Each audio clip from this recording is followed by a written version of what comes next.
നമസ്കാരം.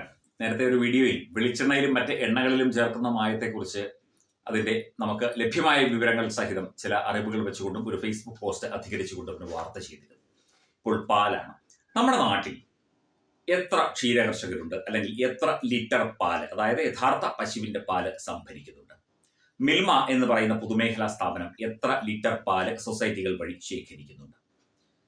വേണ്ട, കേരളത്തിൽ ഇത്രയധികം ജനങ്ങളുണ്ട്, പാല് വാങ്ങിക്കാത്ത ഒരു വീട് പോലും ഏതായാലും ഇല്ല. അപ്പോൾ നമ്മുടെ ഉപഭോക്താക്കളുടെ എണ്ണം എത്ര? അവർക്ക് ആവശ്യമായ പാല് ഇവിടെ കേരളത്തിൽ വളർത്തുന്ന പശുക്കൾ ഉൽപ്പാദിപ്പിക്കുന്നുണ്ടോ, അത് ശേഖരിക്കുന്നുണ്ടോ, അത് വിപണികളിൽ എത്തുന്നുണ്ടോ?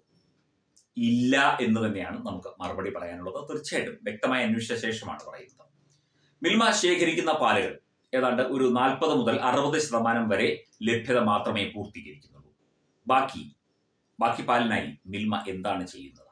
അത് സർക്കാർ സംവിധാനമാണ്, നമുക്ക് അന്വേഷിക്കേണ്ട വിഷയമാണ്. മിൽമയുടെ ആപ്തവാക്യം പ്യുവർ ആൻഡ് ഫ്രഷ് എന്നായിരുന്നു. ഇപ്പോൾ അത് മാറ്റി മിൽമ കേരളം കണികണ്ടുണരുന്ന നന്മ എന്നാക്കിയിട്ടുണ്ട്. അതായത് ഇത്തരം പരസ്യ വാചകങ്ങളിൽ തെറ്റായ വിവരങ്ങൾ പ്രചരിപ്പിക്കരുത് എന്ന നിയമമുണ്ട്.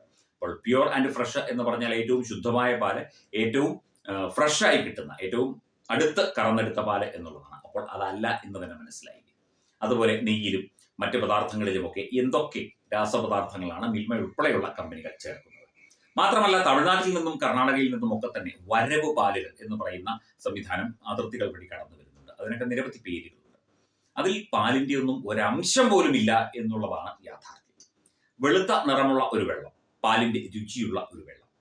ഇത് ശരിക്കും നമുക്ക് ആവശ്യത്തിനുള്ള പാല് നമുക്ക് ലഭിക്കാത്തതുകൊണ്ട് വിദേശത്ത് നിന്നും മറ്റ് സ്വിറ്റ്സർലൻഡിൽ നിന്നും മറ്റും ഇറക്കുമതി ചെയ്യുന്ന രാസപദാർത്ഥങ്ങൾ കലർന്ന പാൽപ്പൊടി, ഈ പാൽപ്പൊടി പ്രത്യേകമായ രീതിയിൽ എമൾസിഫൈ ചെയ്ത്, അതായത് രാസ സംയോഗങ്ങൾക്ക് വിധേയമാക്കി അതിൽ വെള്ളവും മറ്റ് പദാർത്ഥങ്ങളും ഒക്കെ ചേർത്താണ് ഇവിടെയുള്ള പല കമ്പനികളും പാൽ ഉൽപ്പാദിപ്പിക്കുന്നത് എന്നാണ് പറയപ്പെടുന്നത്. അപ്പോൾ നമ്മൾ കുടിക്കുന്ന പാല് യഥാർത്ഥ പാലാണ് അല്ല എന്ന് തന്നെ പറയേണ്ടി വരും. ഇതൊരു സ്ഥാപനത്തിനെതിരെയോ അല്ലെങ്കിൽ ഒരു പാല് വിൽക്കുന്ന കമ്പനികൾക്കെതിരെയോ ഉള്ള ഒരു വാർത്തയല്ല. പക്ഷേ ഇതിനകത്തൊക്കെ യാഥാർത്ഥ്യങ്ങളുണ്ട്. ഇനി നിങ്ങൾ വേണമെങ്കിൽ ഇതുമായി ബന്ധപ്പെട്ട നിയമ നടപടികൾ സ്വീകരിച്ചുകൊള്ളൂ. നിങ്ങളുടെ പാല് ഏറ്റവും ഫ്രഷാണ്, പശുക്കളുടെ അകിടിൽ നിന്ന് കറന്നെടുക്കുന്ന പാൽ എത്രയും വേഗം തന്നെ അത് ശുദ്ധീകരിച്ച് അത് മറ്റ് പദാർത്ഥങ്ങൾ, അതായത് ആരോഗ്യപരമായ പദാർത്ഥങ്ങൾ, പാസ്റ്ററൈസേഷൻ ഉൾപ്പെടെയുള്ള പരിപാടികൾ ചേർത്ത് ജനങ്ങളിലേക്ക് എത്തിക്കുന്നു എന്നുള്ള കാര്യം നിങ്ങൾക്ക് തെളിയിക്കാമെങ്കിൽ നിങ്ങൾ തെളിയിച്ചുകൊള്ളൂ. അത് ഏത് സ്ഥാപനമായാലും, മിൽമയല്ല മറ്റ് സ്ഥാപനമായാലും. ഇവിടെ നമ്മൾ വലിയ ഒരു ഗുരുതരമായ ആരോഗ്യ പ്രതിസന്ധിയാണ് നമ്മൾ നേരിടുന്നത്. പിഞ്ചു കുഞ്ഞുങ്ങൾക്ക് പോലും, 1 2 വയസ്സുള്ള കുഞ്ഞുങ്ങൾക്ക് പോലും വളരെ ഗുരുതരമായ രോഗബാധയുണ്ടാകുന്ന ഒരു കാലഘട്ടം. ഞാൻ തിരുവനന്തപുരത്ത് റീജിയണൽ ക്യാൻസർ സെന്ററിന്റെ ഏതാണ്ട് സമീപത്തായിരുന്നു താമസിച്ചിരുന്നത്. എത്രയോ പിഞ്ചു കുഞ്ഞുങ്ങൾ പോലും, അതായത് പാല് കുടിക്കുന്ന കുഞ്ഞുങ്ങളും മുല കുടിക്കുന്ന കുഞ്ഞുങ്ങളും 1 2 വയസ്സുള്ള കുഞ്ഞുങ്ങൾ പോലും അർബുദ ചികിത്സയ്ക്കായി എത്തുന്ന കാഴ്ച ദിവസേന ഏതാണ്ട് വർഷങ്ങളോളം കണ്ടുകൊണ്ടിരുന്ന ഒരു വ്യക്തിയാണ് ഞാൻ.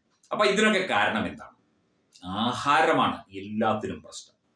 ആഹാരമാണ് ഔഷധം എന്ന് പറയുന്ന നമ്മുടെ ആയുർവേദ വിധിപ്രകാരം പറയുന്ന ആ രീതി. നമ്മൾ കഴിക്കുന്ന ഭക്ഷണമാണ് നമുക്ക് ആരോഗ്യം തരുന്നത്, അതുപോലെ തന്നെ രോഗവും തരുന്നത്.